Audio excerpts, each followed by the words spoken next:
Pretty woman too, a beautiful face hides a demonic secret when love turns to terror.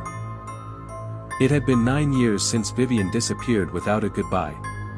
Edward had scoured cities, hired investigators, even chased mediums. Nothing. She had vanished like a breath in the wind. Then, one storm-lashed night, lightning cracked the sky and knocked out the mansion's power. As he lit a candle, the door creaked open. There she was. Vivian. Standing in the foyer, soaked in rain, but her red gown dry and pristine. Her hair perfect. Her skin pale like porcelain. And she smiled. "I came back for you," she whispered. "You still live here, like you promised." Edward blinked. His glass fell. Shattered. But when he looked at the mirror behind her, she wasn't in it. Days passed, yet she never changed clothes. The red gown remained spotless, untouched by time. He offered her other clothes. She declined with a smile too still to be real. At night, he heard her humming in the dark halls. Pretty woman, walking down the street, but the sound came from behind every door. One morning, he touched her hand. It felt like marble. Cold. Stiff. "Do you remember the lake?" she asked gently. "What lake?" he asked.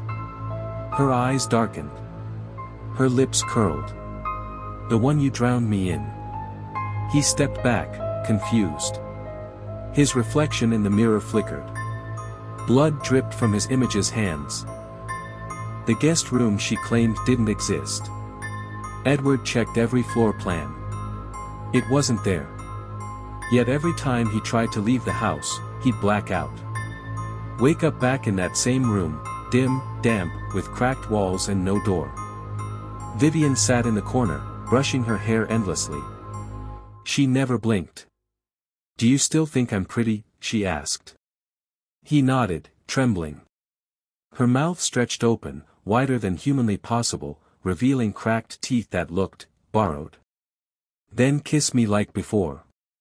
When he tried, her lips were stitched together. His own mouth started to bleed. The walls whispered, "Pretty is forever."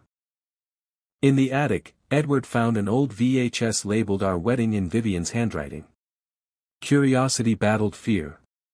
He played it. There was no priest. No guests. Just Vivian, walking slowly down the aisle in a mirror-filled chapel, eyes locked on the camera. She reached the altar. Then turned. Smiling, face pale, lips black. "You left me in the mirror," she whispered directly to him. He tore the tape out and smashed the TV. Shards scattered across the floor. But in every shard, she stood behind him. Closer. Closer. Watching. Smiling. Driven by a nightmare, Edward tore through the basement walls in a frenzy. Behind the plaster was a hidden chamber, lined with mannequins. All wore red gowns. All had wigs styled like Vivian's. Some had eyelids. Real ones. Others had mouths stitched shut. One mannequin turned to look at him. Blinked. Vivian stood behind him now, not moving. "I made more of me. You always wanted me to stay pretty, didn't you?" The mannequins began to twitch. Arms bent backward. Mouths opened in silent screams. He ran. But every room in the house led back to that chamber. To her. To them. Vivian dressed Edward herself. A black suit. Silk gloves. A crooked tie. She held his hand tightly, leading him into a bedroom that had become something else. Velvet walls. Red roses with thorns. And a bed carved from bone. "Tonight, we finish what you started," she said. He tried to scream, but no sound came. She crawled beside him, eyes glowing like dying stars. Her skin cracked at the cheeks, revealing something rotting beneath. She kissed him. Her tongue was cold and wet with soil. "Now you're mine forever." The bed closed like a casket. Decades later, kids dare each other to sneak into the mansion. Some say if you stare into the cracked mirror in the upstairs hall at midnight, you'll see her. A woman in red. Pale. Beautiful. Smiling. She'll beckon you. Ask if you think she's still pretty. If you say yes, you'll see yourself smile back.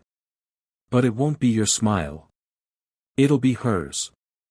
And you'll never walk away from that mirror again.